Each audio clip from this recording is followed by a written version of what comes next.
तसौफ़ जूं रमज़ूं पंहिंजी शाइरीअ में खोले सम्झाईंदड़ सिंध अज़ीम ऐं बेबाक सूफ़ी शाइर सचल सरमस्त जे उर्स मुबारक जूं गैर सरकारी तक़रीबूं अॼु खां शुरू, सरकारी तक़रीबूं अरबा खां शुरू थींदियूं। सचल सरमस्त 1152 हिजरीअ में दराज़नि में मियां सलाहुद्दीन जे घर में ॼाओ।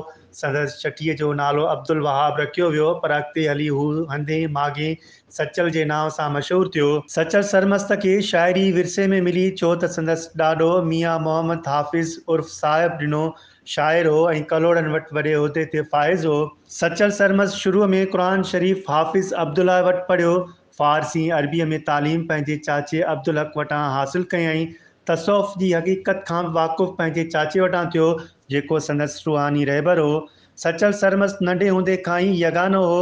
हू अकेलो गुज़ारींदो हो, तनहा जंगनि में घुमंदो वतंदो हो। हू हर वक़्तु माठ सब्र ऐं फ़िक्र में रहंदो हो। हू हसास तबियत जो मालिक हो। बालक पिणे खां वेंदे उमिरि जे आख़िरी हिसे ताईं कंहिं पखी या जानवर जो शिकार न कयईं।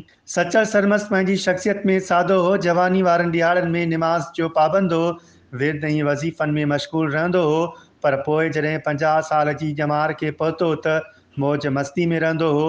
मस्ती ऐं बेहोशी जी हालत में शेर चवंदो वेंदो हो। मुंशी ऐं फ़क़ीर उहो लिखंदा वेंदा हुआ, ऐं जॾहिं होश में ईंदो हो त उहे चई ॿुधाईंदा हुअसि त खेनि चवंदो हो त उहो चवण वारी चयो आहे, मूंखे त का ख़बर न आहे। सचल सरमस्त जी शादी पंहिंजे चाचे अब्दुल हक़ जी न्याणी सां थी, जंहिं मां खेसि हिकु फर्ज़ंद ॼाओ, पर उहो नंढे हूंदे ई वफ़ात करे वियो। सचल सरमस्त 14 रमज़ान 1242 हिजरीअ में ही जान छॾे वियो। सचल सरमस्त अञा ॿार हो त संदसि ॾाॾे मियां मोहम्मद हाफ़िज़ वटि शाह अब्दुल लतीफ़ भिटाई कई आयो, जंहिं सचल सरमस्त खे ॾिसंदे चयो त असां जेको कुनो चाढ़ियो आहे उन जो ढकणु ही नींगर लाहींदो, ऐं अॻिते हली थियो बि ईअं। शाह अब्दुल लतीफ़ भिटाई रूहानी हक़ीक़तूं पर्दे में बयानु कयूं, पर सचल सरमस्त उन्हनि जो बेधड़क ऐं बेख़ौफ़ थी इज़हार कयो। हिन सिंधी ॿोली में शाइरी खां सवाइ फ़ारसी, उर्दू, पंजाबी ऐं सिराइकी में कई। हुन फ़ारसीअ में आशिकारा मसनवियुनि में ख़ुदाई ऐं सिंधी में सचू ऐं सचल तख़लुस अख़्तियार कयो। संदसि छपियल कलाम में दीवान आशिकार, राज़नामा, तारनामा, रहबरनामा, ग़दासनामा, वसलतनामा, वहदतनामा, इश्क़नामा, दर्दनामा, ग़ज़ल बहर तवील ऐं रिसालो शामिल आहिनि।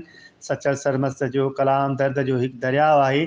जेतोणीकि संदसि शाइरी खे खोड़ ज़माना गुज़री चुका आहिनि, पर संदसि कलाम अॼु बि माण्हुनि जे जज़्बनि जी तर्जमानी करे थो।